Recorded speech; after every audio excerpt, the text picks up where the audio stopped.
I tell you. I really tell you. Simplest thing. If you can just conquer your junk hungry pattern, not even your hunger for real food, your hunger for junk food. If you can conquer even one or two patterns, like stop this stupid non-veg, stop this destructive plastic food, food-like products, not the real food. I can list many things. Food-like products, but not real food. But it can create a strong pattern of addiction in you. It can send a strong signals inside your system demanding those same food to be supplied to you. Understand, the visual and the taste and the way it shakes your whole nervous system and decision making system. Once you are addicted to those junk food, you are forced to pick them up again due to the modern day marketing technology has destroyed integrity, compromised integrity, gone to the extreme. For the sake of marketing, they will do anything. Even the touch, how you feel when you touch the food, from that touch softness, everything is designed, and the integrity to your health is absolutely compromised.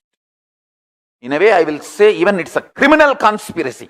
It goes to the extent of not only not caring about your health, going to the extent of criminally conspiring to destroy your health so pharmaceutical industry can make money out of your life. Understand the texture, the touch of the food. The food is designed, the food-like products are designed to give pleasure for all your five senses. The smell and the music associated with the commercials and the restaurants. When you go to the restaurants, the music used there and the music used in commercials are all, you unconsciously record all of that and keep it inside.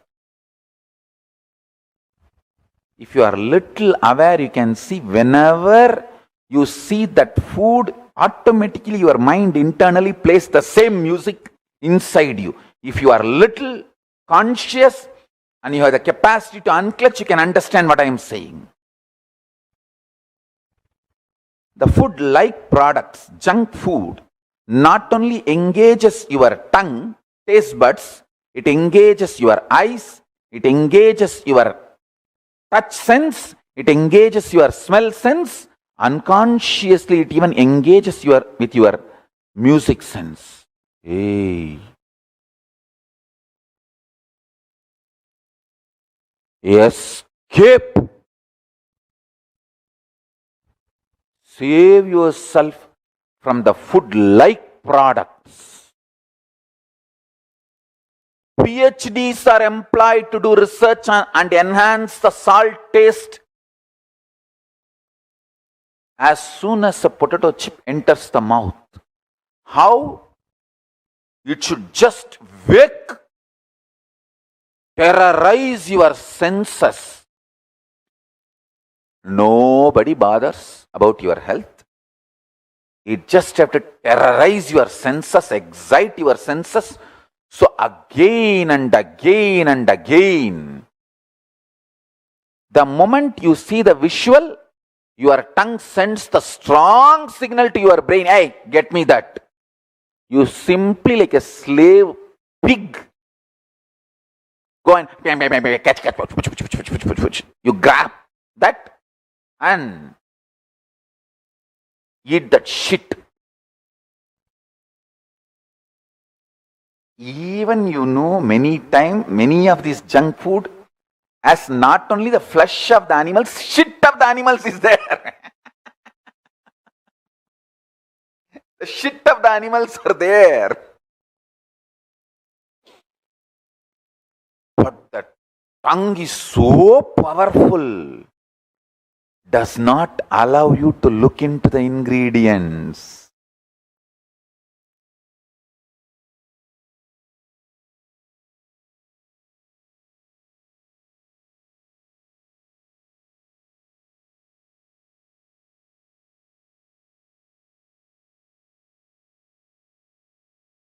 The first question is from IA number 9, Vidya Bharati, who is asking, Dear Swamiji, I enjoy consuming dairy products. In many countries, the dairy industry is full of cruelty because of demand for milk, and cows are killed prematurely. Just as fewer engrams in meat is bad for us, isn't milk from cruel farms industries also bad for us? How far do we go to ensure we consume sattvic food? Please help me understand, Swamiji, as I feel guilty to consume dairy and don't want to support this industry. Thank you. This is question from Vidya Bharati, number 9, IA participant. Dear Swamiji, I enjoy consuming dairy products. In many countries, the dairy industry is full of cruelty because of demand for milk, and cows are killed prematurely. Just as fewer engrams in meat is bad for us, is not milk from cruel farms and industries also bad for us? How far do we go to ensure we consume sattvic food? Please help me understand, Swamiji, as I feel guilty to consume dairy products and I don't want to support this industry. Thank you, Swamiji. First thing, Vidya Bharati, if you are from India, you don't need to worry at all, because still cows are respected, worshipped. Only very small percent cows are killed, butchered for meat. Still I know in South Indian villages, why South Indian villages, even North Indian villages, I have seen, till the cow dies naturally, they will not send the cow to the meat house or killing for meat. It will be taken care, and somehow in Indian agriculture, we use even the cow dung and the cow urine. Just for that reason, they don't kill cows. So if you are from India, you don't need to worry at all about this. Still, in India, the cruelty is not popular in dairy farms, or I can say that 99% in India, cruelty does not exist, especially cows concern, because cow is considered very sacred for the Hindus. You don't need to worry. If you are from some other country, maybe from US or UK, Vidya Bharati, I want to know which country you are from. New Zealand, then better avoid, because I can't tell anything about those countries, how the practice is there. But in US, one thing I saw for sure, that cows are killed in a very premature way. Not only that, the way they are kept, and they are just milk making machine, nothing else. Nothing else other than milk making machine. It's almost like a machine where you put the grass and milk comes this side. And that is the way they are treated. They don't move this side, that side. They don't move around. Nothing. Almost like a prison for whole life. They are there. Just eat the grass, give the milk, and get killed for meat.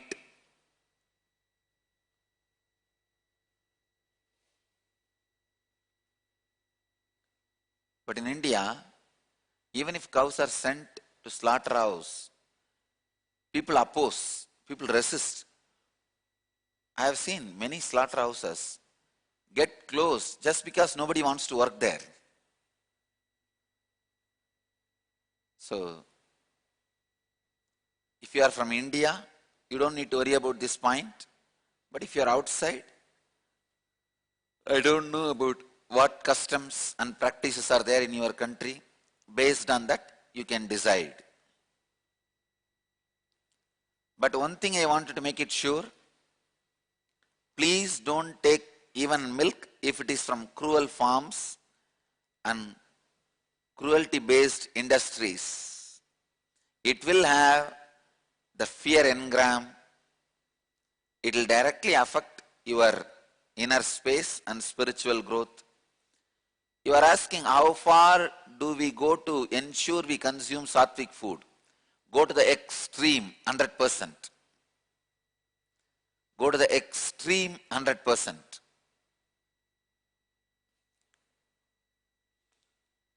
Next question. The next question is from ID card number 75, Binoy Joseph. He's asking, Swamiji, I understand unclutching and living an enlightened human life, but what is the ultimate after death? We will lose all identity and merge. Will we lose all identity and merge with cosmic energy? I don't understand this state. It looks worthless and meaningless now. Please help. Then what is rebirth? Will we carry forward our old identity? Binoy Joseph, ID card number 75. This question from Vinay Joseph. Swamiji, I understand unclutching and living an enlightened human life. But what is the ultimate after death? Will we lose all identity and merge with cosmic energy? I don't understand this state. It looks worthless and meaningless now. Please help. Then what is rebirth? Will we carry forward our old identity? Binay, first few things you need to understand. The word you are asking, will we lose all identity and merge with cosmic energy? You have a wrong idea about it. Actually, I'll put it in this way, you will be able to understand. Now you have one body. You are living and enjoying through one body. Suddenly if you have 10 bodies and you can be in 10 places at a time, drink what do you want to drink, eat what do you want to eat, sleep with whoever want, okay, you want to with, and at a time, in 10 places you can be enjoying. How it will feel? You can plan and execute whatever you want through 10 bodies. How it will feel? Enlightenment is exactly the same thing. Having billions of bodies and living through all those bodies. Enjoying through all those bodies. Beautifully Upanishad describes Purusha Suktam.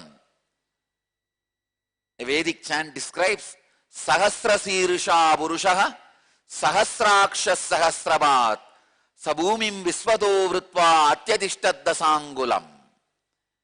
Means with thousands of heads, thousands of hands, thousands of feet and thousands of bodies, I enjoy the existence.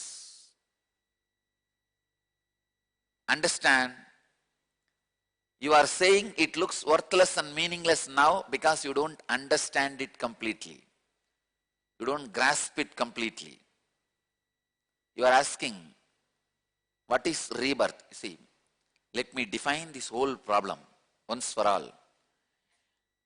If you live, the consciousness which perceives you more than this body, after you leave this body, you will live more number of bodies than one body. If you perceive yourself Smaller than this body means feeling suffocated, depressed, shrinking. That too small. If you feel after leaving this body, you will go to the lower level bodies and carry not only the same old identity, the identity which makes you more and more suffocating and suffering. Please understand, once you have this shrinking identity, don't think you can be stable. It will take you to the worst and worst and worst suffering and problems. If your identity is becoming worst and worst, deeper and deeper, it creates tremendous suffering in you.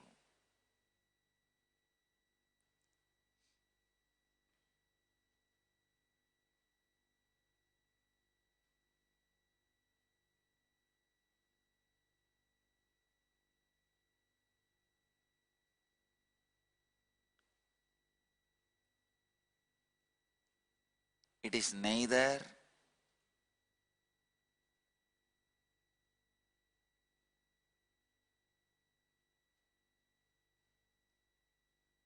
your actions nor your identity decides about rebirth. It is how you feel about you that decides about your rebirth. While you are living, what you feel about you, how you experience you, that decides about the rebirth. That is what basically decides about your identity after the rebirth. You are asking, will we carry forward our old identity? It depends on how you feel now. If you feel you are more than your body, see, when you feel you are more than your body, you won't feel suffocated. You will just feel like radiating. You will feel, wow, what a life. This is the way to live. If this is what is life, I want more. If you feel that way, you will not have rebirth. That is the paradox. If you feel, oh God, if this is what is life, I don't want to be in the body, I don't want any more life, then be very clear, already your bodies are waiting in queue. The moment you leave this body, you will be just inserted into some body, not even through the head. Ready-made shaft will be waiting. Your identity will be put in front of that shaft will give one punch. And that your identity will be pushed into another one body, whatever body comes there. It may be pig, buffalo, elephant, lion, bull, dog, cat, rat. If you are constantly afraid of cockroach and thinking of cockroach. No, really. Whether by fear or greed, if you are attached to some form, strongly, if you are constantly remembering some form, you will just take that same body. No other way. No other way. So be very clear.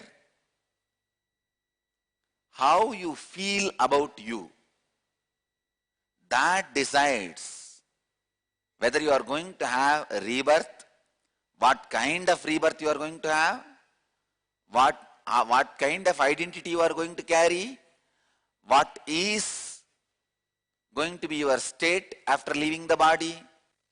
All this will be answered only based on how you feel about you now.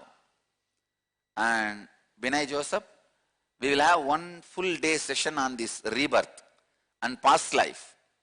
That time I will be explaining more and more concepts and truths, spiritual principles about this concept of past life and rebirth. You can learn more about it at that time. Next question. The next question is from Murli Krishna, IA ID card number 54.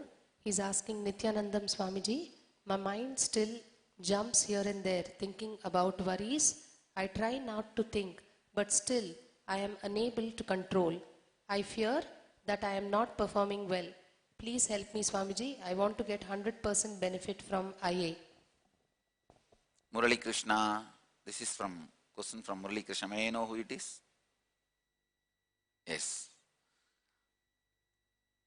His question, Nithyanandam Swamiji, my mind still jumps here and there, thinking about worries. See, it's like you telling, my wife is not listening to my words. Wife means, why will she listen? Understand? If she listens, be very clear, there is some problem. The moment she listens to your words, alert. It is alarming. Something you need to seriously think. Mind means, why will it listen to you? You are saying my mind still jumps here and there. As long as it is alive, it will jump. Understand? Mind is nothing but the dog fighting with its tail. Dog tries to catch its tail, it running, round.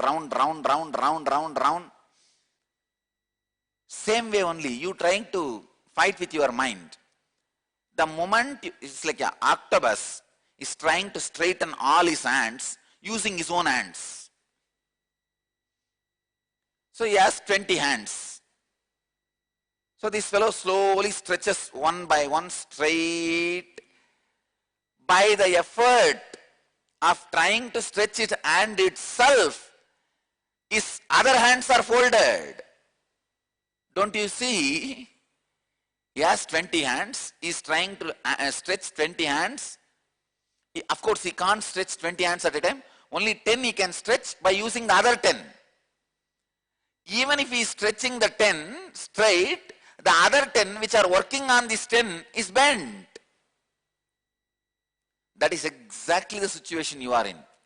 Only when the octopus dies, all will be straight, frozen. And I can give you one small clip.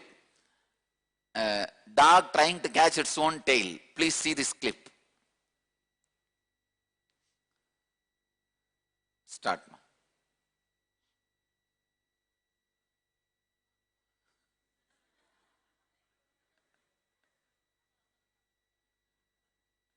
This is what you are trying to do. And that poor fellow doesn't have tail also. His tail is imaginary tail. That is the way many of your problems are imaginary problems. See?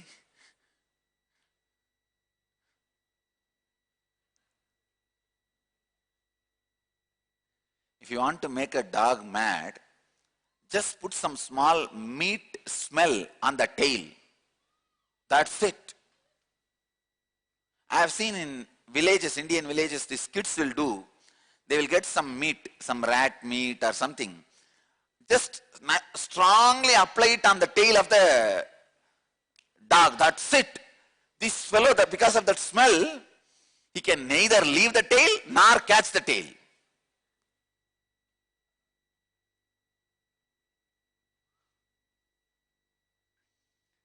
The meat smell on the tail is what is your pleasure. All pleasures behind which you are running is nothing but the meat smell on the dog's tail. I tell you, everything. When I say everything, I mean capital letter everything. Everything behind which you are running is nothing but the meat smell on your tail. Meat smell on the tail of the dog. That's all. But I know it hurts too much. Oh God, then my whole life I am running. Running behind the dog, my own tail, just because the meat has been strongly applied on it. It's true. I tell you, it's true.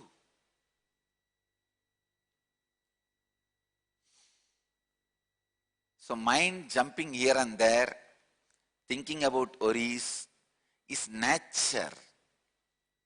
I try not to think, but still I am unable to control. I am telling you, how much ever you try, you will only have more and more problems, more and more trouble. You are saying, I fear that I am not performing well. Don't worry at all. See, whatever you can do, there are some things you can do. When I say, inhale through left nostril, that you can do. Exhale through right nostril, those things you can do.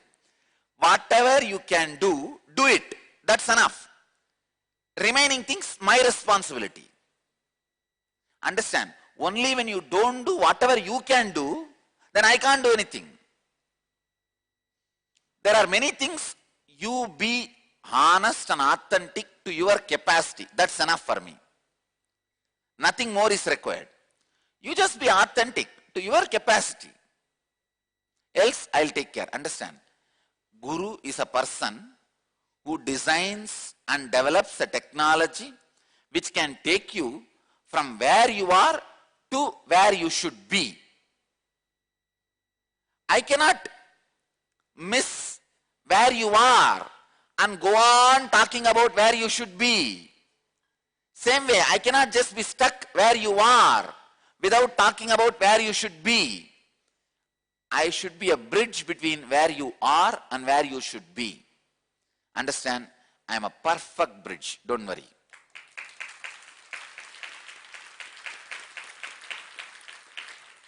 Even if you think I am the last man on the planet Earth, may get enlightened if at all. If you think there is no other person behind me in the queue, I am the last possibility. Even then, I will be a bridge for you. Don't worry. So, you just do what you can do.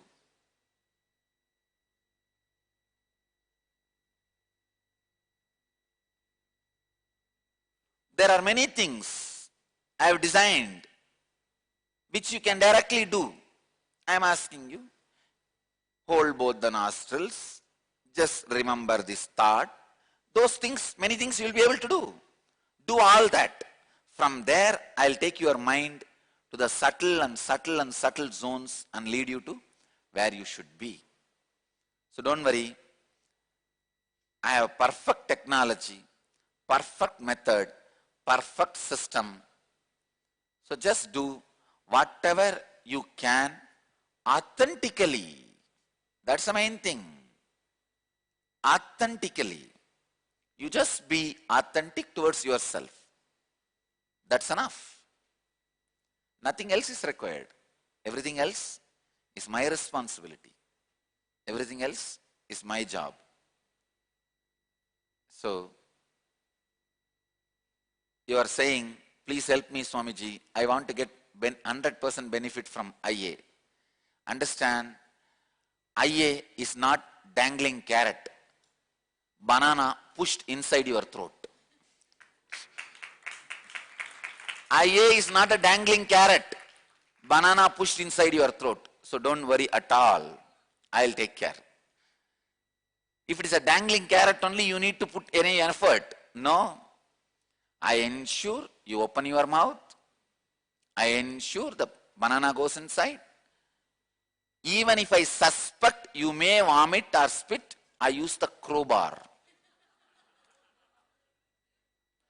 to push it inside and make you digest. So don't worry. IA is not dangling carrot. It is banana pushed inside your throat. You don't need to worry at all. That is why all the scientific researches we have done on inner awakening, all the results are always for 100% participants. Please understand, on inner awakening you have done two types of researches. One, the individual person filling the questionnaire, like how you feel now, your depression, how you feel your low mood, how you feel your decision making capacity. Wherever they need to fill the form, only in those researches, those averages, we get some variation. Some people sign yes, some people say okay, some people say no, all this. But wherever the scientific facts are concerned, like a mitochondria cell energy or the DNA layers or the weight reduction, where the machines are measuring facts, it is all the benefits I am saying is always for 100% participants, never 99.9%. Understand? There is not a single participant who went out without awakening of the mitochondrial cell energy and DNA layer. When I say 1000%, that is the lowest even for the last participant. Average goes to 1300%. That's one thing. Lowest itself is 1000%. So understand, IA is not dangling carrot. It is banana pushed inside your throat.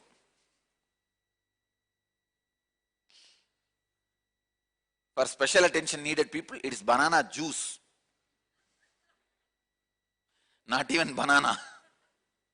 It is just juice made out of banana is pushed through your throat.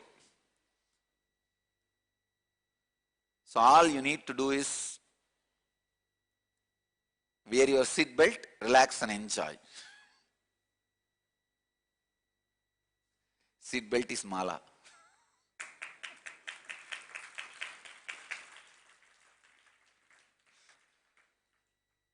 Next question. The next question is from Daniel, IA card number 26, who's asking, Dear Swamiji, I need your help. When I have to take a decision, sometimes a lot of options appear at the same time, so I get paralyzed. What do I do to get clarity?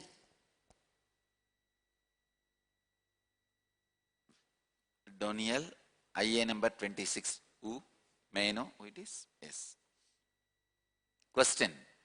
Dear Swamiji, I need your help. When I have to take a decision, sometimes a lot of options appear at the same time, so I get paralyzed. What do I do to get clarity? Daniel, this question is experiential question. I cannot answer this through the words, because if I answer through the words, you will somehow make confusion out of this answer also. So, better I'll increase the energy in you and bring the clarity of not to get stuck with the dilemma. That's the best thing I can do to solve this problem. Then answering it verbally. Verbally or logically, it can never be answered. The next question is from Shivavaskaran, IA ID card number 5. He's asking, Pranam Swamiji, you have said that we project our outer world. If so, do we always reflect back inside of why we projected the situation or event? Also, do we react to this outer happening, or do we just observe because we know it's the projection of our inner world? Example, if someone is drowning, do we help or do we just observe and reflect? Shivavaskaran, IA ID card number 5.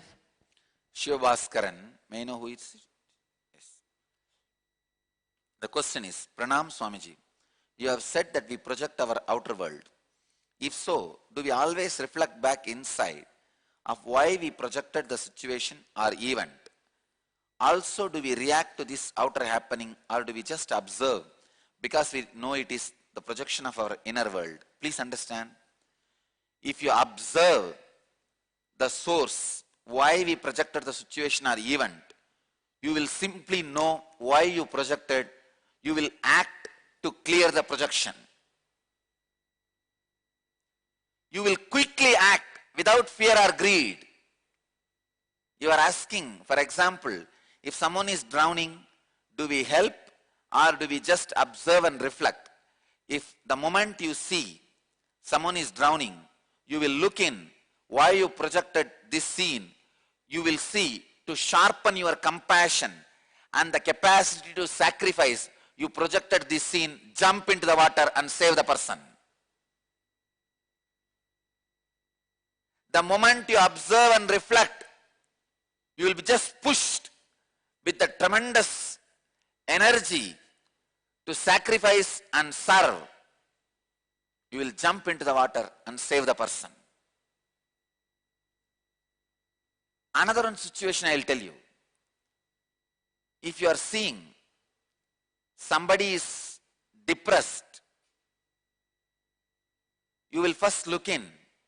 Yes, why I projected this scene?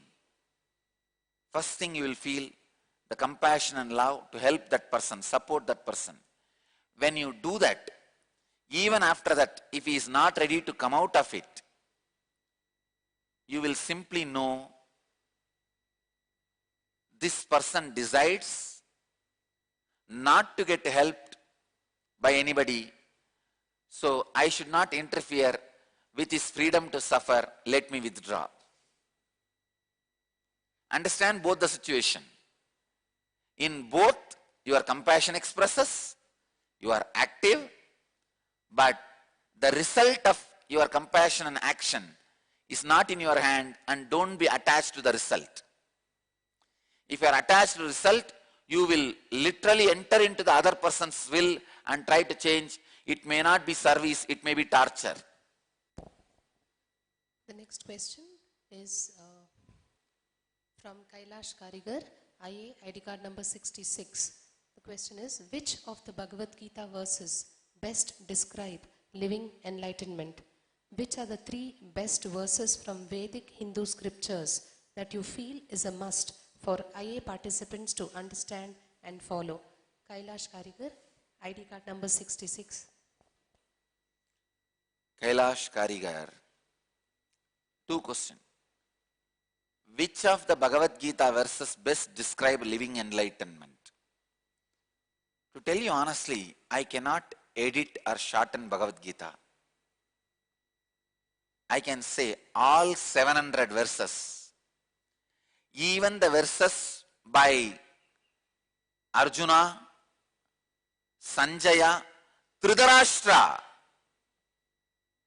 explains living enlightenment. All the 700 verses in Bhagavad Gita describes living enlightenment in best possible way. Somehow I cannot give up even one statement. I cannot reduce Bhagavad Gita even to 699 verse. No. If I was in Krishna's situation, I don't think I would have been able to reduce that 700 verses into 699 to reduce the volume of the book. No. Not a single statement can be reduced.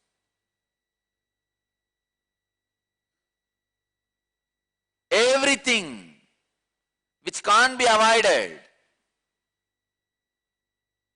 only is said in Bhagavad Gita. I cannot avoid a single line. Kailash Karigar, don't try to reduce your work. Please read all 700 slokas. Please read, understand, internalize all 700 slokas. I can answer your second question. You are asking which are the 3 best verses from Vedic Hindu scriptures that you feel is a must for IA participants to understand and follow. First line, Shraddha Vivecha from Kathopanishad. When Nachiketa, hero of the Kathopanishad, decides to start his journey to the ultimate, to the Yama's abode, it is symbolic, means he is ready to even die for his quest for the ultimate truth.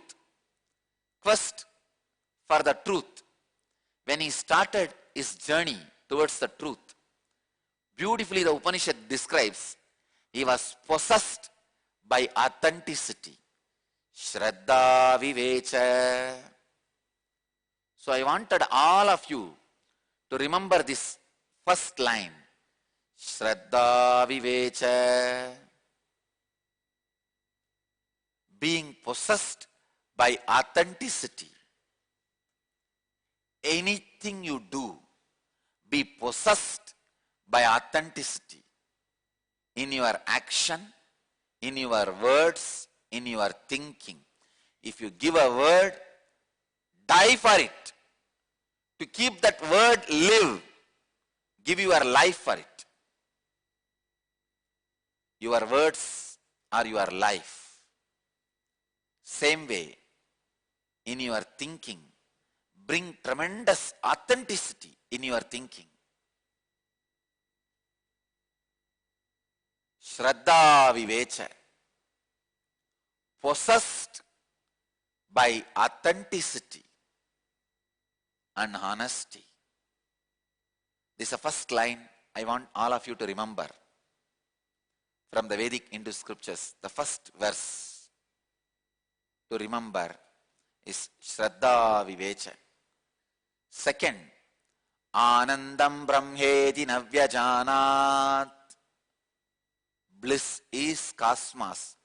Don't waste it by not tasting it. Bliss is cosmos. Don't waste it by not living it. Bliss is your birthright. Don't waste your birth by not claiming your right. Understand? First, Shraddha Vivecha, being possessed by authenticity and honesty. Throughout this program, be possessed by authenticity and honesty. You will see it becomes your reality, your life. You are out of all the sufferings and you are in highest possible consciousness. Second word, Anandam Brahmeti Navyajanat. This is from Taittiriya Upanishad. Bliss is cosmos. Don't waste your life without enjoying it. Don't waste the bliss without living it. Bliss is your birthright. Don't waste it without living it. Third, it may not be directly from the Vedic Hindu scripture, but from the Vedic Hindu spirit, the essence of Vedic Hindu spirit. This time, because this scripture need to reach out to billions of people, it has happened in the language used by billions of people in English. The word is, the verse is, be unclutched. Understand? One from Kathopanishad, one from Taittiriya Upanishad, one from Nithyananda Upanishad.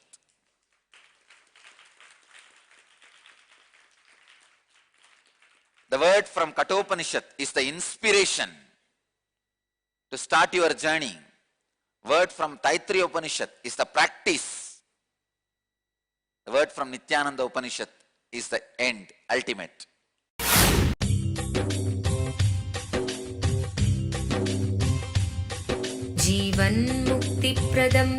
Paramahamsa Nithyananda, a rare living incarnation, is named among the world's 100 most spiritually influential personalities today. Paramahamsa Nithyananda has been placed alongside Dalai Lama, Nelson Mandela, Oprah Winfrey, Paulo Coelho and others by Mind, Body, Spirit, the world's top esoteric magazine from Watkins, London's oldest and largest bookstore. A yogi by birth, he has been expressing his power of enlightenment since birth. He has authored more than 500 books in Tamil and English. Translations of these books are available in 26 languages in Telugu, Kannada, Malayalam, Hindi, Sanskrit, Gujarati, Oriya, Bengali, Marathi, French, Malay, Polish, Portuguese, Italian, German, Danish, Spanish, Russian and Chinese. He is also an exemplary speaker with over 10,000 hours of profound life solutions through his discourses. Social services such as Annadan, free medical care, free educational services with ashrams, schools, temples, hospitals established in more than 140 places around the world, offering exceptional services. A powerful spiritual healer who has healed millions of people of diseases from migraine to cancer. A Kriya Yogi who has formulated Kriyas for physical health and mental well-being, benefiting thousands. A living master who offers practical solutions for our everyday problems. He is the founder and spiritual head of Nithyananda Dhanapeetham, a spiritual powerhouse who has revived the sacred Vedic tradition by establishing Vedic temples in places like Los Angeles, San Jose, Seattle, Toronto, Ohio, Oklahoma, Phoenix, St. Louis, Malaysia, Brazil, Paris, Guadeloupe, Dallas, New York, New Jersey, Atlanta, Calgary, Vancouver, Singapore, and places in India like Bengaluru, Hyderabad, Tiruvannamalai.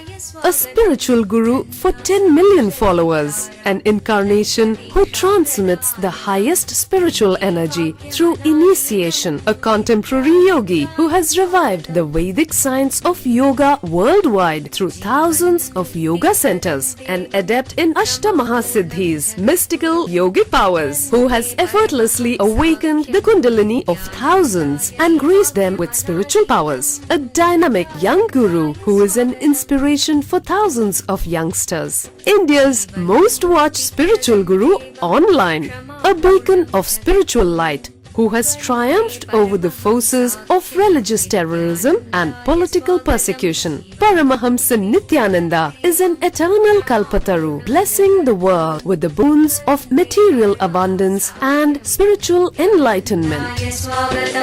आनन्दानुभवास्वादं सर्वरोगनिवारकं वन्दे पापविनाशक्तं नित्यानन्दाय स्वागतं नित्यमुक्तं निर्विकल्पं ध्यानलोकप्रदीपकं वन्दे शान्तमयं बन्धं नित्यानन्दाय स्वागतम् आनन्दगन्धसञ्चारं सर्वोपाधिविनिर्मुक्तं वन्दे ज्ञानालयं नाथं नित्यानन्दाय स्वागतम्. Let you all achieve, experience, live, express, radiate, share and explode in eternal bliss. Nithyananda. Nithyananda Dhanapeetham, Nithyananda Nagar off Mysore Road, Bidadi, Bangalore 562109. Contact 0974220331. www.nithyananda.org. www.youtube.com/lifeblissfoundation. What is the best food? I thoroughly studied with the grace of Paramashiva, a thorough study. The best food is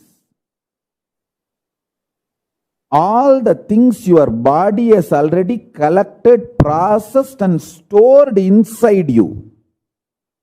Whether the fat or anything your body has already stored inside you is the best food for your body. It means if you want to become healthy and live long, allow body to eat all the things it has already procured and stored inside. Stop dumping too much food from outside. Allow body to eat itself. See, if you store too much grains and don't use it, rats can come, so many things can happen and it can become poison. Same way, the fat, undigested food, many things which is stored inside you, if you don't eat them, if you don't use them up, or if you don't flush them out, they can become poison. Best thing, allow your body to eat itself. Everything it has collected, accumulated and kept inside, and whatever it cannot eat, digest, make it as part of itself, let it send it out, let it flush it out. The most powerful, important, best food for your body is what your body has already accumulated and stored inside.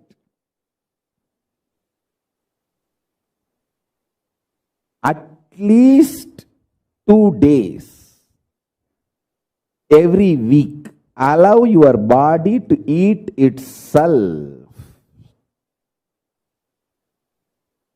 Lankanam parama aushadam. Fasting is the greatest medicine. Lankanam parama aushadam. Allow your body to eat itself. If you just stop eating 2 days a week, maybe you can take it like 1 day for Paramashiva, 1 day for Guru. That's it. Just 2 days in a week. Stop eating. Then your body will start eating itself. And if you just juice, drink herbs, herbal teas and juices, there are even herbal coffees, herbs added hot chocolates, you can drink any of that.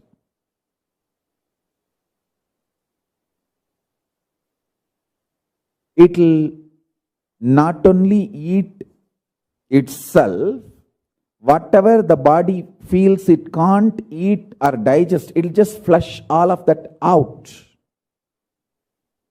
I tell you, the best food for your body, for healthy long life, is whatever is collected and stored inside your body by your body. Allow your body to eat that. Lankanam parama aushadam. Whether your problems are as simple as migraine, some knee pain, small back pain, or as difficult and complicated situation as cancers. Any level, any problem, any disease, I tell you, Lankanam parama aushadam, like ahimsa paramo dharmaha. Among the dharma, ahimsa is the parama dharma. Among the medicines, fasting, lankanam, is parama aushada. Among the aushadas, lankanam is parama aushada. So many questions I am receiving through multiple channels. Swamiji, many from our devotees, Swamiji, we know you will win in this whole attack.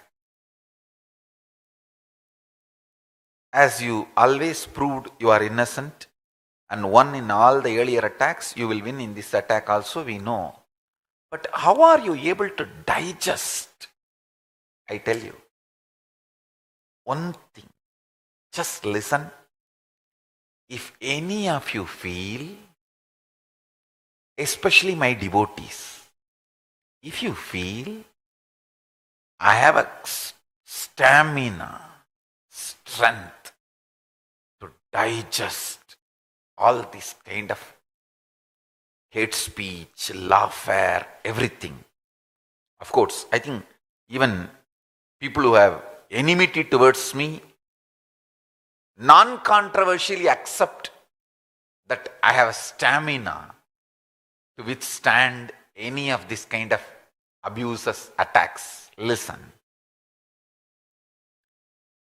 If you feel I have that stamina, if you want to know the secret of that stamina, I'll tell you simple. Very simple. Too simple. Stop eating. Whenever life need to be digested, stop dumping food in the tummy. Understand, life is not digested in the head. Life is digested in the stomach. Learn the truth. Life is created in the stomach, sustained in the stomach. Only thought currents are experienced in the brain. Strategies are done in the brain. But life itself is digested in the stomach. Whenever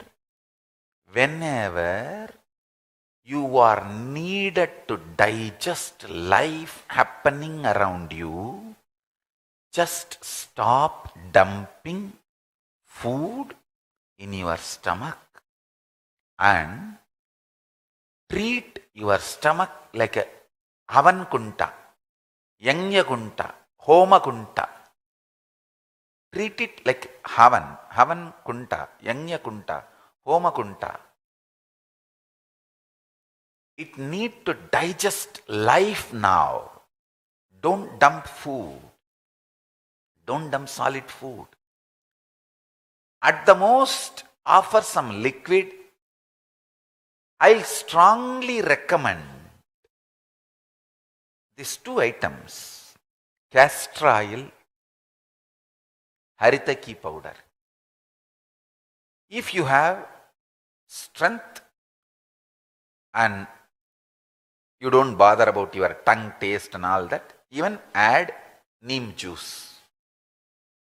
I am not saying you should drink liters and liters. Just 100 ml neem juice, neem leaf. Make it as juice. You can dilute it into half a liter water, no problem.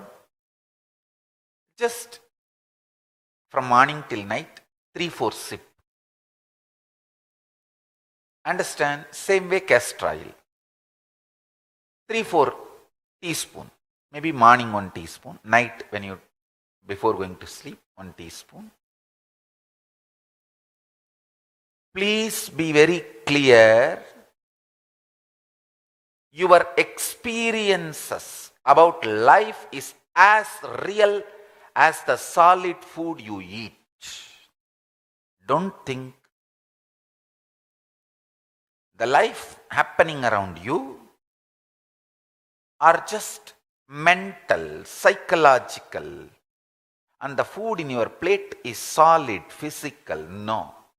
Both are in same reality.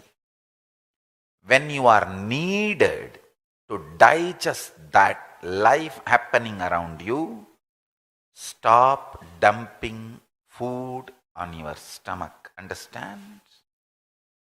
The Jataragni in your navel, in your Manipuraga, Jataragni in your Manipuraga, digest life and food.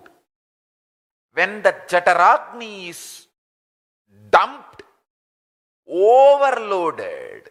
That is when that Jataragni is not able to finish, complete its responsibility, you feel depression. Depression is nothing but Jataragni overloaded.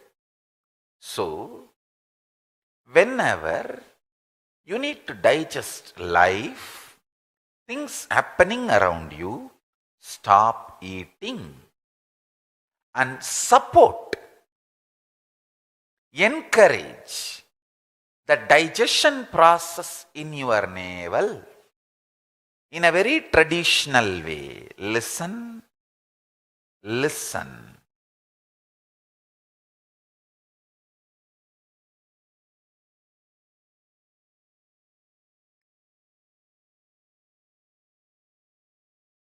All of you need to understand this truth.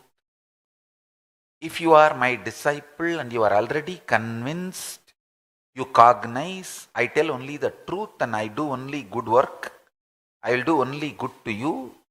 If you are already cognizing and convinced about me, start taking this as an instruction and follow. Whenever life is too much overwhelming, good or bad, stop eating. Do not dump food, solid food on your stomach. Use the items which encourages the fire in your navel, more liquid. If you can bring it to zero solid food, it will be great.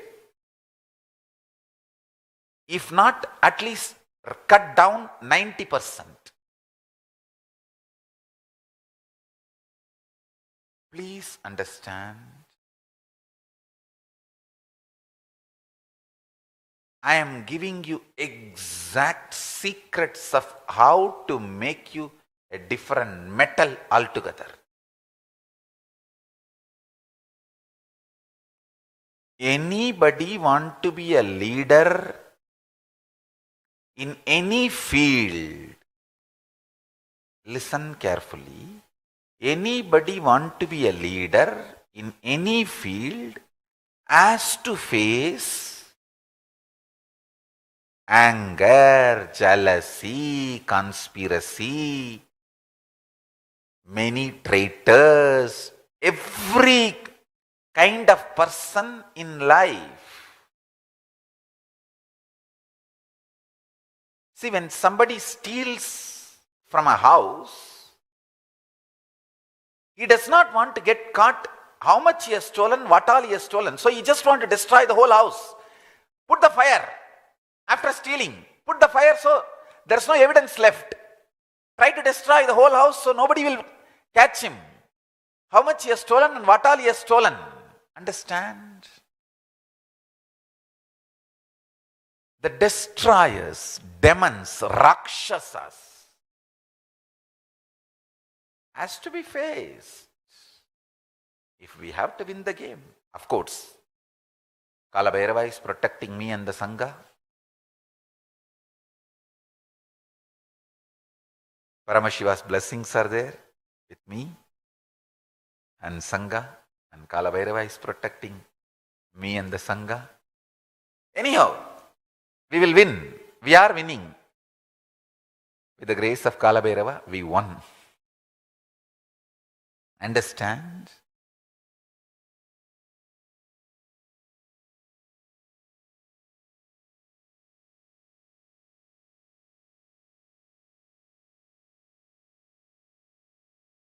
Attacks, abuses, strategies, all that is one.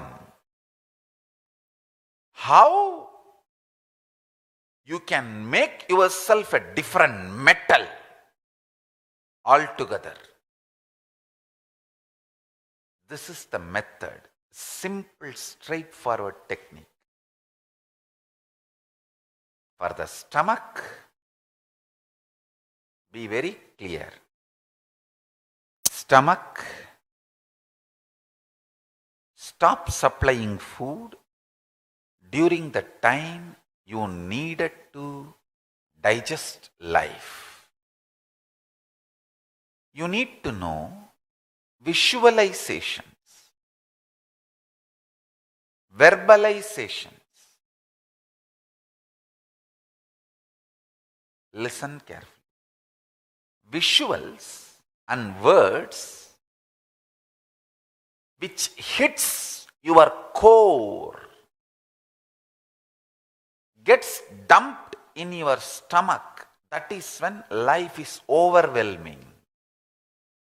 I am telling you the signs of exactly how things happen inside, deep inside the muscle memory and bio-memory of the stomach. Listen. In muscle memory of the stomach, the digestion of the physical food happens.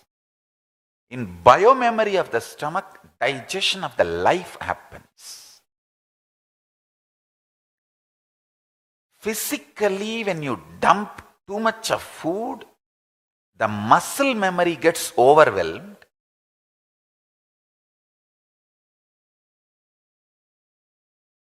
Too much of happening, good or bad, when it is dumped in your reality, the bio-memory of the stomach gets overloaded. Listen, one good thing, the bioenergy supplied to bio-memory becomes more when you don't put any load on muscle memory of the stomach. Understand this logic? Bioenergy, Kundalini Shakti, its supply to bio-memory becomes more if there is no load on muscle memory. The load on muscle memory is the solid food you dump. And the load on bio-memory is the life reality happening around you. So,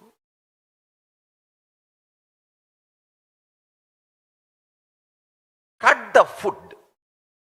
Just stop eating. Start living on liquid whenever you have too much to be faced, to be digested, to be handled. I tell you, this one has successfully helped me.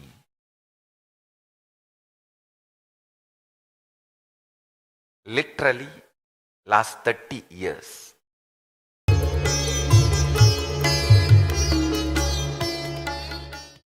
Nithyanandeshwara Sadashiva Samarambam Nithyanandeshwari Adishakti Madhyamam Asmadacharya Paryantam Vande Guru Paramparam.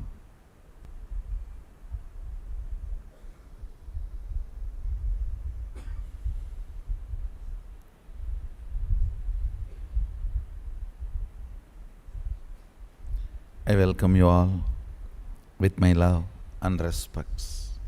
I'll continue to expand on Adinam Chalo series on Shaktipada.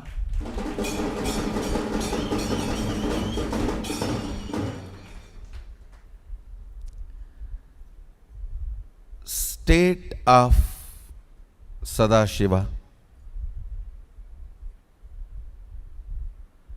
completely unclutched, freedom even from the idea of freedom.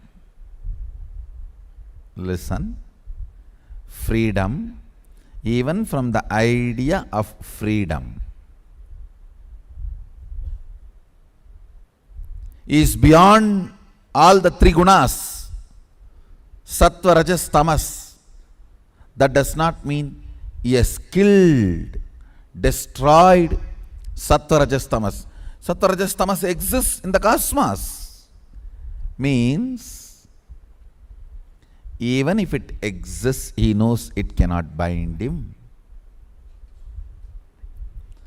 Freedom is freedom when you are really free from dumbness. Understand? Freedom is freedom when you are really free from dumbness. When you know, even if it exists, it cannot touch me. Freedom from fear of snake means not that you will kill all the snakes on the planet Earth. No.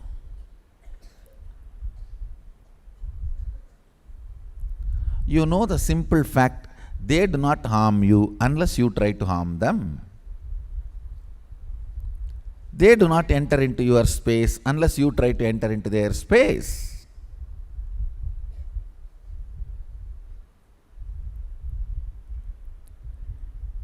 Either you try to enter into their space or you try to keep them as a pet. Naturally, they need to assert their freedom. In the name of pet, what all you do to that animal, just see. Just imagine some aliens catch you and keep you as a pet, doing everything you do to your pet. Nice bath, nice food. They provide everything you provide for your dog, and they also do everything you do for your dog.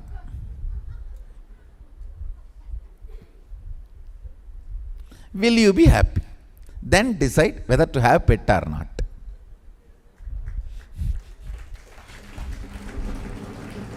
Many people come and ask me, can I have a pet? Can I have a pet? You see, if you don't ask me and have it, I am not going to interfere. If you ask me, understand this. Somebody catches you, keeps you as a pet. They do everything you do for your pet. Is it okay? If it is okay, then keep it. That's all. Actually, we should use the word, not pet lovers, pet possessors. Don't use the word pet lovers. No. No. Human beings are so cunning. They do all the crime and put a beautiful tag and words for it. Not pet lovers, pet possessors. At least be very clear what we are. All we need to do, understanding the concept of freedom. Before entering into elaborate on Sadashiva's state of freedom, let me congratulate and bless United States of America. Today is Independence Day, July 4th. July 4th for us here, and maybe tomorrow for them, July 4th. My blessings on this Independence Day. Let God bless America.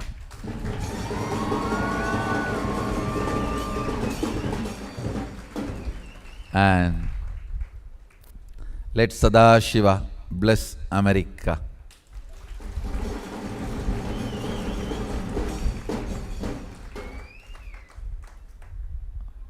And 3 days before Canada turned 150, my blessings to Canada. Let Sadashiva bless Canada.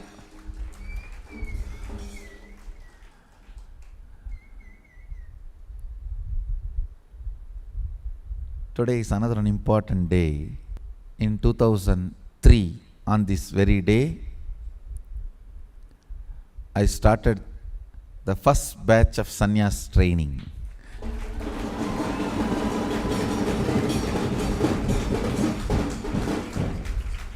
So I should say the Nithyananda Sannyas Sampradaya started today.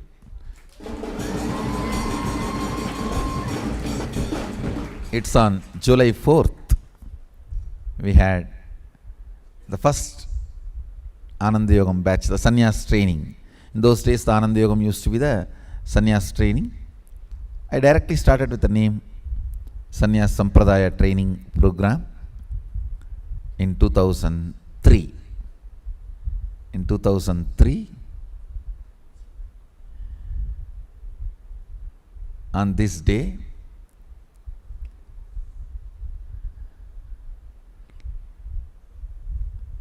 we started the Sannyas training.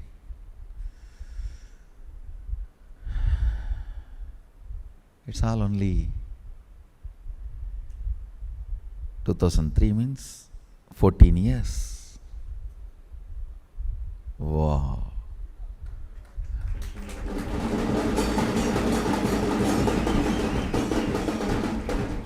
Today, we are one of the most important quality maintaining sannyas sampradaya of Hinduism.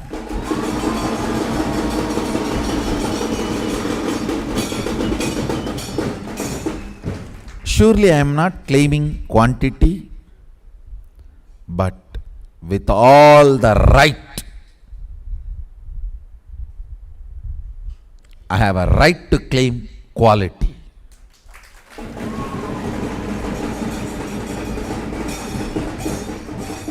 The absolute standards, understand?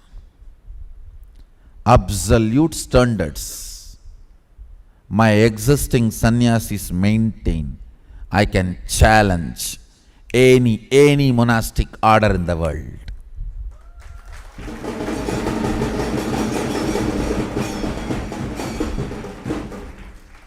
Forget about the guys who left. I'm not talking about them.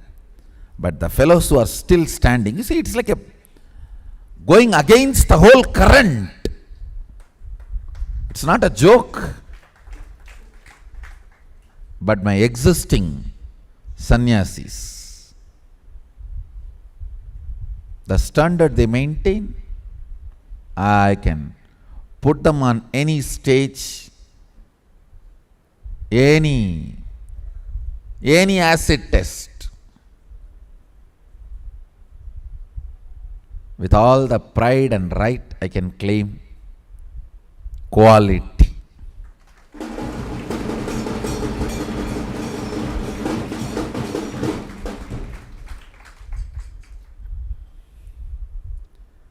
Of course, always in the initial level, that importance need to be given for quality, so that model is set, trend is set. So I did not bother about quantity. Even now I am not at all bothered about quantity. It is all about quality. If there is a conflict, the first word I utter is get lost. Not that let us plan, work it out, no. Making it up, work it out, all these are words used in marriage. Not in sannyas. Let's make it happen. Let's work it out. All these are words used in marriage, not in sannyas. In sannyas, if there is a conflict, get lost. That is a word. Nothing else. And I can say, uncompromisingly, not falling for the greed of the quantity, not falling for the greed of the number, keeping my integrity to Kalabhairava and Sadashiva. With all my intelligence and knowledge and powers he has given, I maintained absolute highest quality.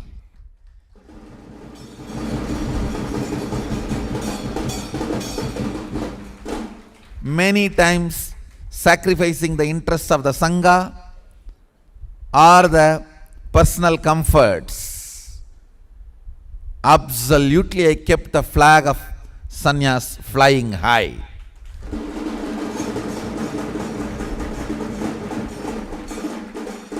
One thing I can be sure, if you are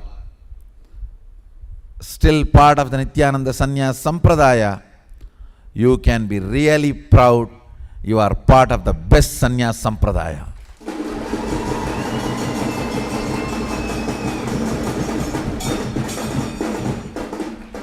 Because for sannyasis, the quality of sannyas was the first priority, and I did not compromise on it anywhere.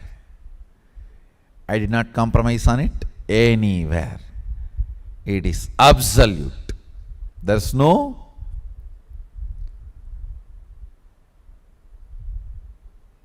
second level or exemptions. No. In sannyas, I kept the highest standard. One thing I can say, in these 14 years, I have done the work of creating best quality sannyasis.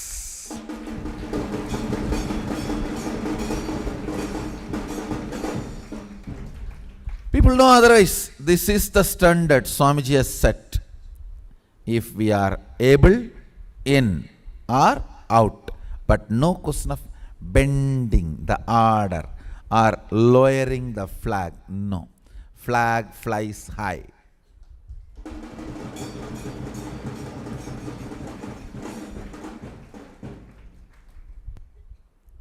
No compromise on tattvas and satyas.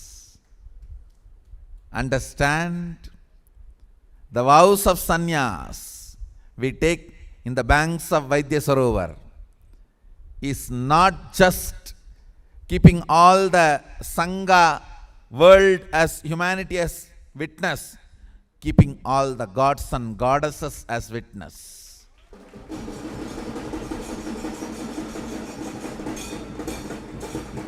See the Vaidya Sarovar. All the gods, goddesses are sitting there. All of them are witness.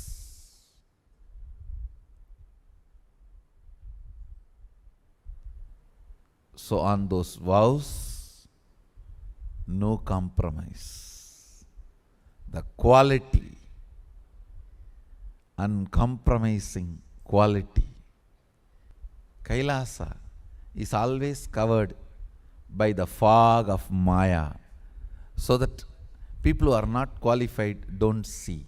The fog I have created around me, this KAILASA is, Adinavasi life is difficult. Only people who are intense enough, strong enough seekers see the KAILASA through the fog.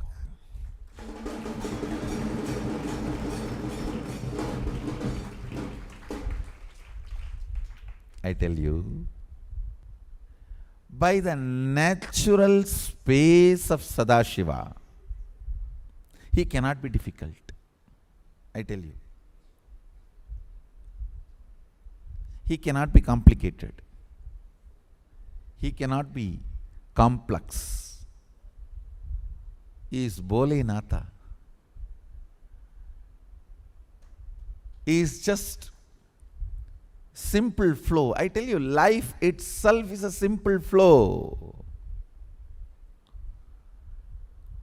When you make life as complicated, you make everything complicated, then the fellows who say, Adinavasi life is difficult, casually talk to them. What about life in the home? Difficult. Office? Difficult. When you go for holidays, difficult. For them even vacation is difficult.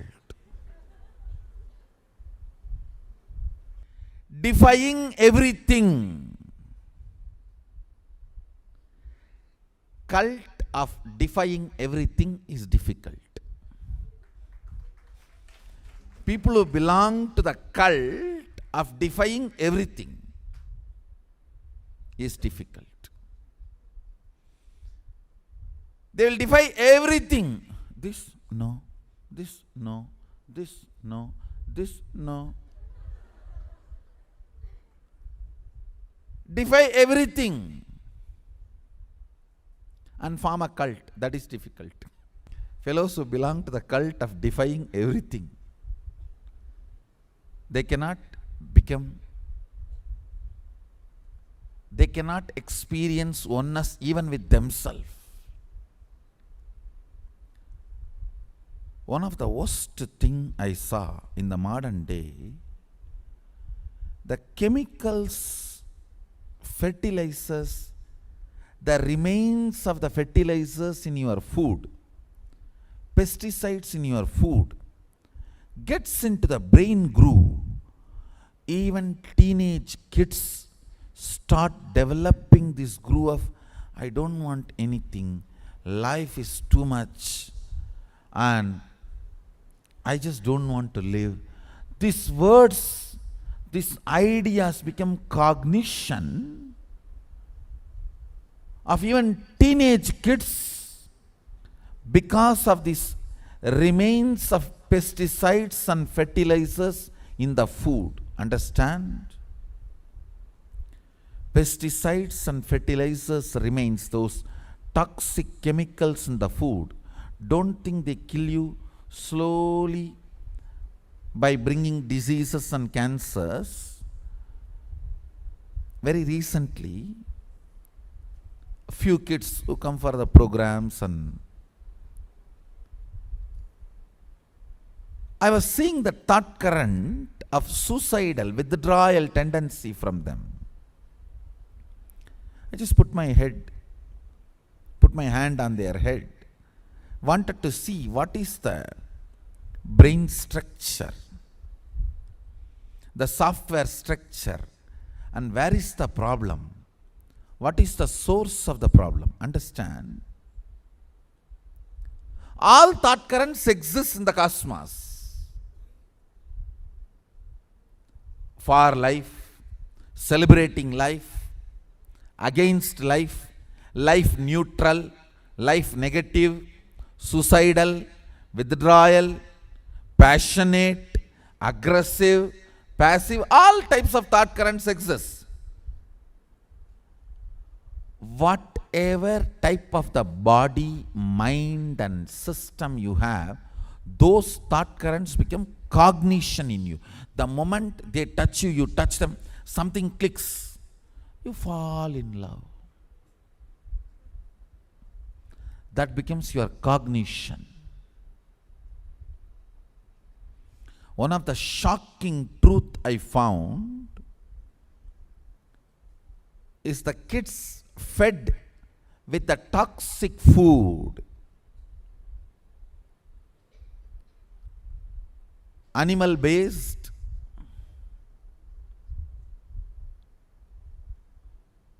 or this chemical based. Please understand, pesticide and fertilizers, this chemical based food is equivalent to animal based food. Both harm your possibility for enlightenment equally.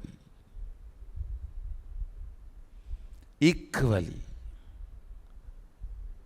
Even I am shocked when I discovered this. This chemical based food leaves so much of toxins in the system. Kids start cognizing life negative thoughts as their personal experience. Understand? It's like all channels are on the air. Your set-top box, whatever channel you are tuned, you will start seeing that. All TV channels, informations are in the air. When you tune, you receive that. Same way, how you tune your body and mind, you receive those thought currents and ideas as your personal cognition. Please understand, violence-based food means killing the animals, animal-based food, and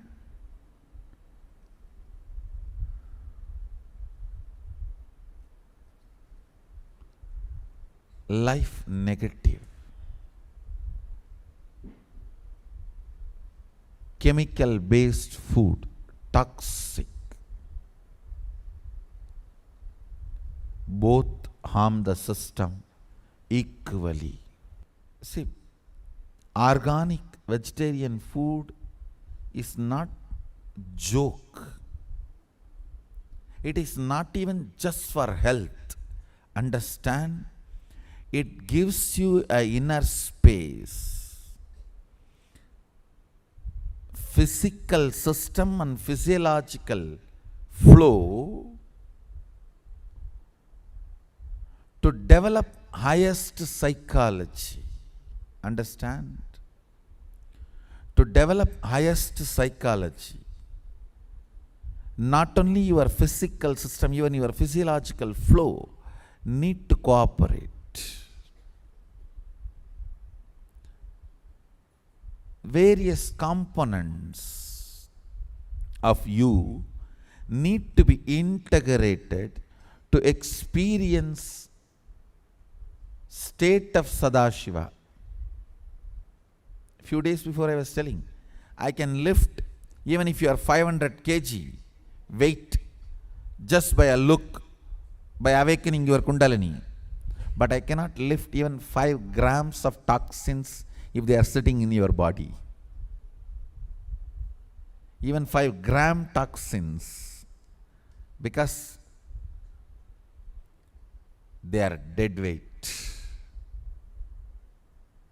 They are dead weight.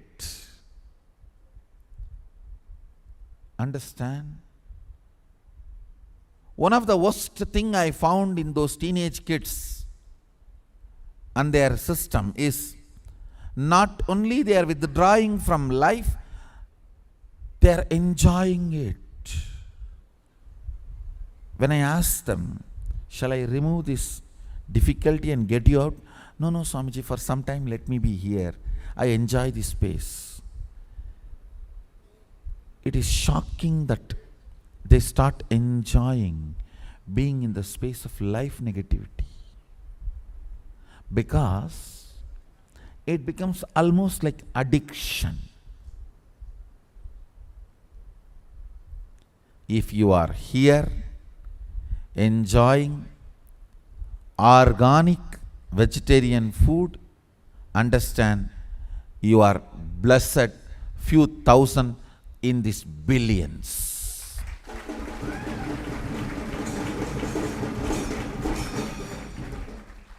However rich a person may be, due to personal ignorance or the availability, I tell you, many of the so-called developed countries are food deserts. Understand the word I am using. D-E-S-E-R-T. Food deserts. There is nothing to eat is available. Whatever is available is not worthy of eating. They may be worthy of filling your body, not eating. And dangerous filling. Filling only to be part of the marketing mechanism of few people.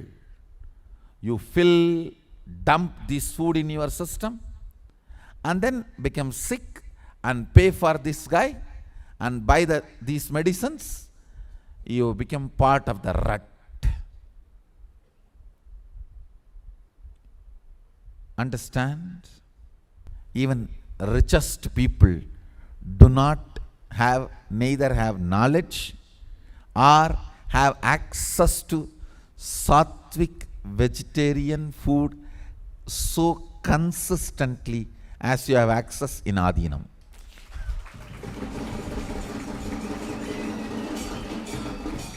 I am giving you fundamental reasons I am not even talking about power manifestation, all those higher level things. Fundamental reasons for Adhinam Chalo.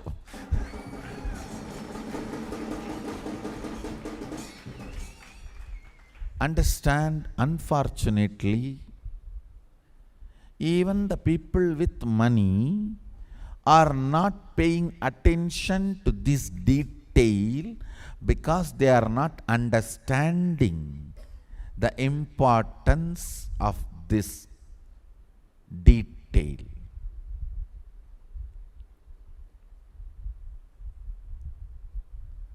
And even if they understand, in the working hierarchy chain, the integrity is getting lost. Most of the hierarchy titles are only ego possessing titles, not contributing titles. This Guru Purnima, you may expect one of the best decisions, moves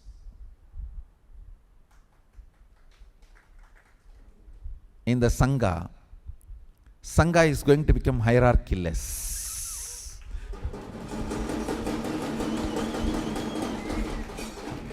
And you may be wondering how. Wait for the announcement.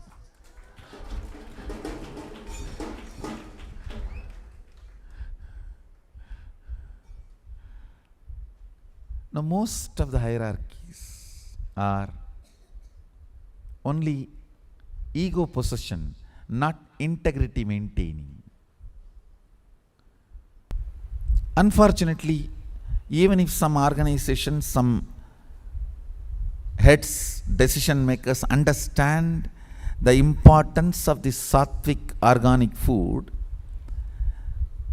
the chain of the hierarchy does not understand the importance, and integrity is not kept up.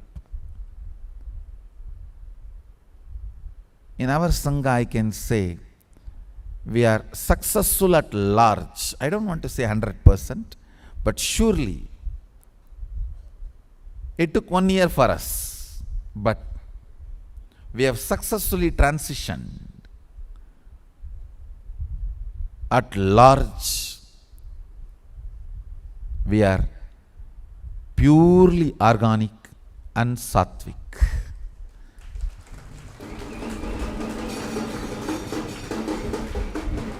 And all the recipes, the way it is cooked or uncooked, all the preparation methodologies are directly from Sadashiva, adopted directly from Sadashiva.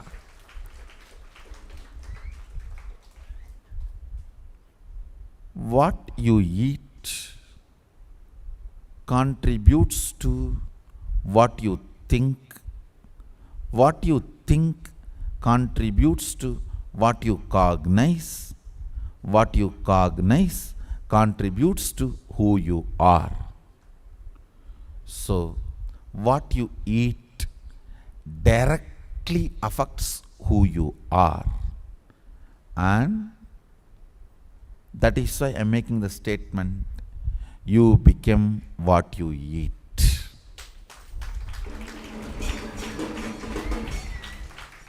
What is in your plate matters because that is going to become you. What is in your plate matters because that is going to be you. What is in your toilet flush does not matter because it is out of you.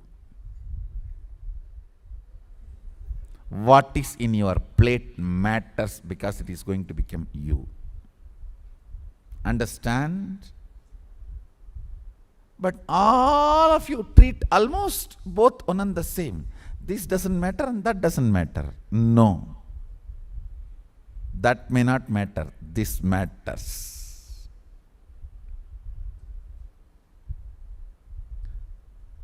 What is out of you may not matter. What is going to go into you matters.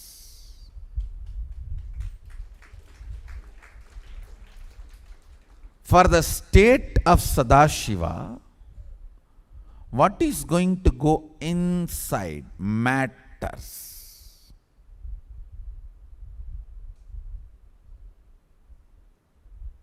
I tell you.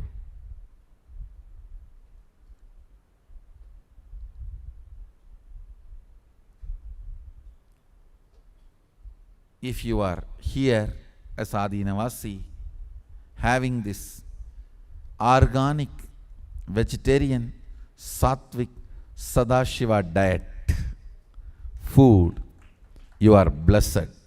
And if you are here in a young age enjoying this, you are most blessed.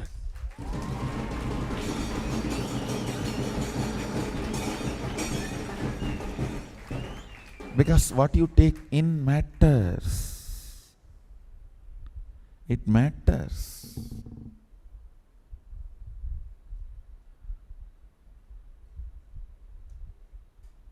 Modern day kids all the time say, oh, pizza, burger, cool.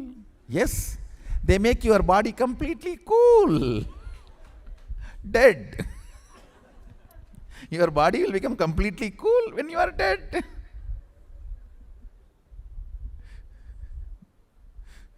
They are cool, no doubt. They just make you cool. Dead. Fire in the stomach is gone. Dead.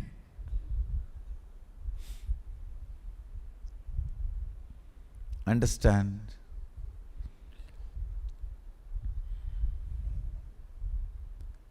It is also our responsibility to tell the world the importance of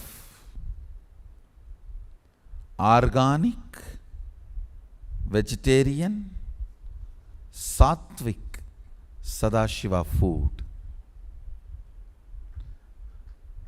It's really our responsibility. Human beings fortunately have reached a level of breakthrough, a level of intelligence where 7 billion of us are able to feed all of us. Now it is time we take the humanity to the next level. Yes, we are able to feed. Next question is, what are we feeding? Yes, we are successful in keeping the hunger away. Let us look into how we are keeping the hunger away. It is time we enter into the game of quality. What are we eating to keep the hunger away? To keep the hunger away, are we inviting anger, fear, violence, all the other things and filling the hunger? Understand? Sometimes to keep the hunger away, things you feed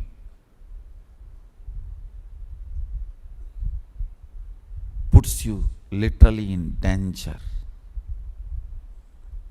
What you eat matters to hold the space of Sadashiva.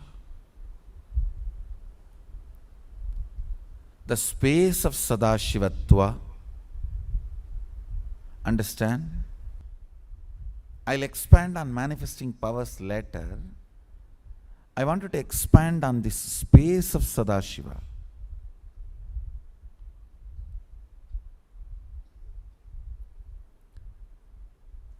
Billions of dollars, coffee industry makes you believe your body naturally is not capable of bringing and generating the energy, enthusiasm you need to run your life. Billions of dollars, alcohol industry makes you believe you are not independently capable of handling the ups and downs of your life without the support of the alcohol. Billions of dollars of drug, so-called legal drug industry makes you believe you can't run your life on your own without these pills. Billions of dollars, I should say even trillions of dollars of illegal drugs industry makes you believe you can't be excited, enthusiastic about life without the support of their powders or liquids.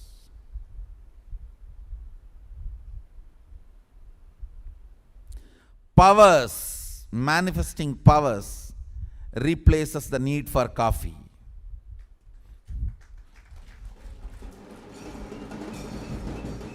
Exploring the states of consciousness replaces all the legal drugs. Exploring the dimensions of the universe replaces all the illegal drugs.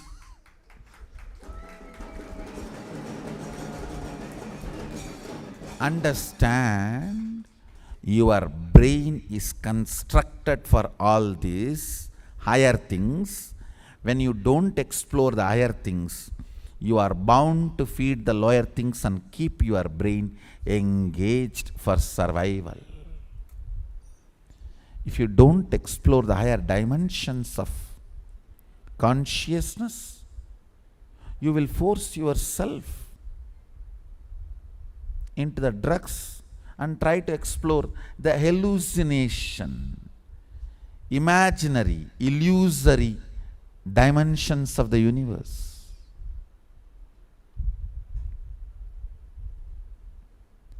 Your brain is constructed for multiple possibilities and you can't keep quiet without using them.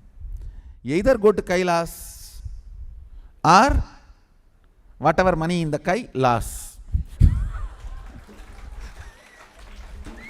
with the illegal drugs. Understand?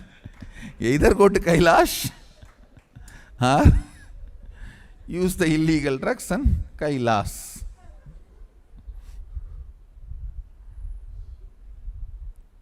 Exploring is your basic instinct. Better explore the universe, reality, not delusion.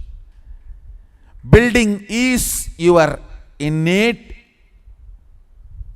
survival instinct. Build beautiful castles in reality, not in the air or in the sea beach. Or in the beach sand. Building is your natural, innate intelligence. Better build it in reality. Build the castles in reality, not in the air or in the beach sand. If you are building in beach sand, you are kid. If you are building it in the air, you are teenager. If you are building it real, you are man.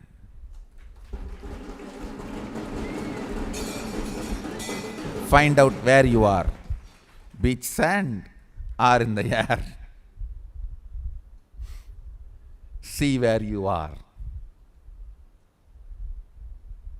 Adinavasi means a person who decides to align what he eats, how he sleeps, when he wakes up, when he goes to bed, everything to Sadashivatva. Aligning everything to Sadashivatva. Understand? If I just compromise on the quality, even just one thing, morning panchakriya, morning spiritual routine.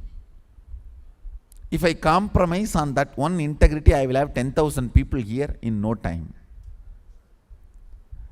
But I am not interested in collecting 10,000 donkeys or dogs. Sorry, donkeys and dogs. I do not want to disrespect you. I am interested in collecting superhuman beings.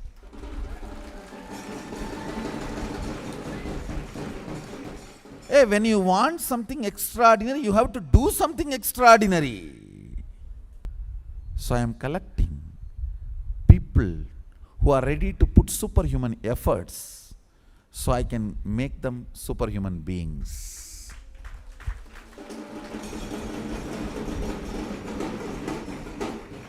And I want to assure you guys forever, I will not compromise on integrity.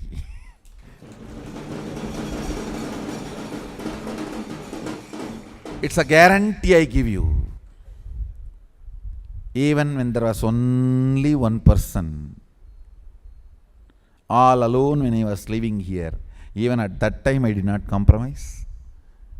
Even when one or two people came to live here, I did not compromise. Even the whole world comes to live with me here, I will not compromise.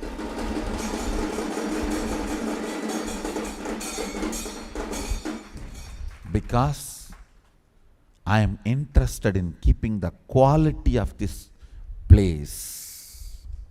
Understand? It's very straight. For example, you go to Tirupati. You know you will have darshan of Venkateshwara. You can't say, oh, I went there, I did not see Jesus. Oh, I went there, I did not see this person, that God, that God. No, you know, if you like Venkateshwara, you go there, have darshan. If you don't go there. That's all. How? The integrity of Tirupati is Venkateshwara. Clear? Same way, integrity of this place is integrity. If you like, come here. If you don't come here. But this is our brand. That's all. This is our brand. If you like, come here. If you don't come here. Over. But this place will be integrated to integrity. That's all. Anybody wants to experience Sadashivatva can come here to taste Sadashivatva. If you are interested, stay back. If not, bye. That's it. There ends. But no question of compromising. No question of compromising on the integrity, on the strength of integrity which makes us manifest Sadashivatva. Yes, there are blind spots. It's not that we have achieved absolute, but we will work on clearing the blind spots. There are blind spots does not mean we will give up and allow other blind spots also. No. Even if there are million blind spots, we will work every day to break and grow only in the direction of integrity. Only in the direction of absolute integrity. We will not say, oh, here we have compromise, it is blind spot, why not there also leave it? No. No. No.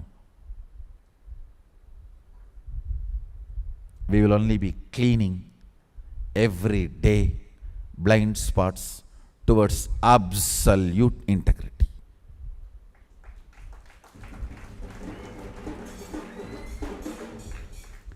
Adinavasi means integrity. Adinavasi means life of integrity. Understand? Principles, tattvas, the unit of existence cannot be compromised.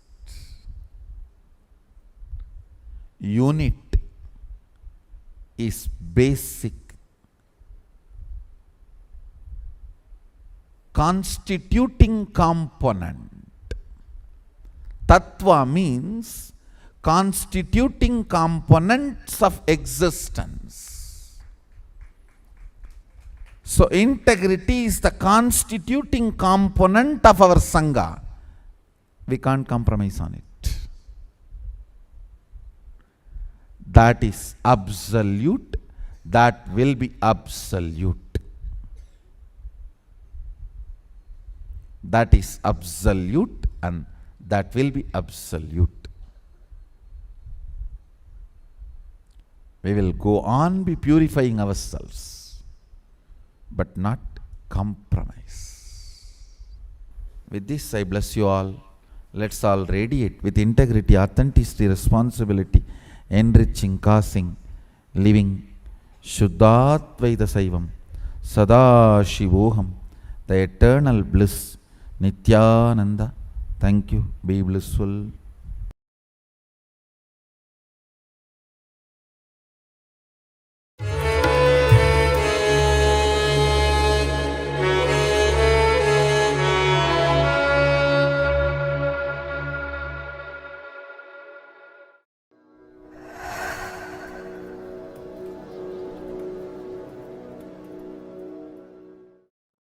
The common man means literally all of you, whoever can listen to this satsang. See, if you are listening to this satsang, you have electronic gadget, you have electricity connection, you are hooked to grid, and you understand English. So many things are there.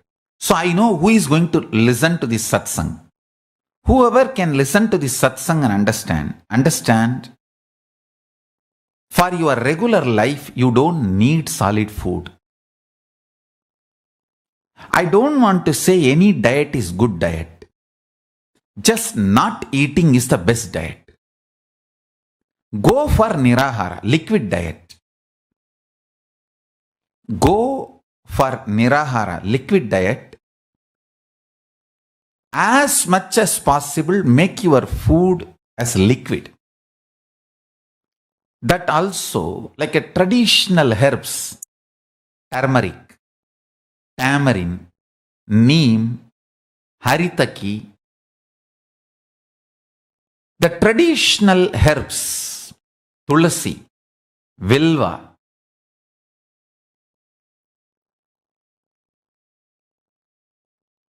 make these traditional items as food for your life. I tell you, you will live with so much health and long life.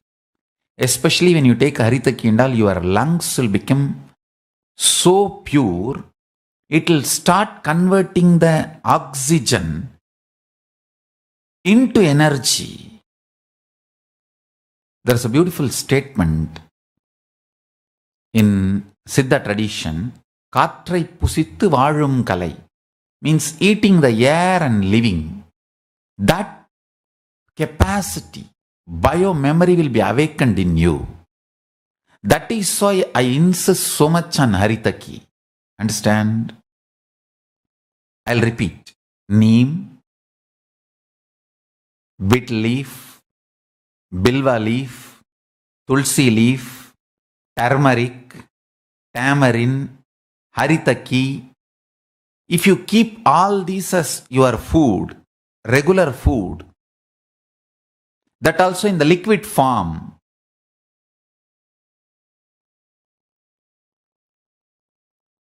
avoid solid food almost 100%. Go for liquid diet. I tell you, so much good will happen to you. Intellectually, emotionally, bioenergy, spiritually, physically, health, everything. Almost 90% I dropped eating, stopped eating. 90% of my food intake I stopped.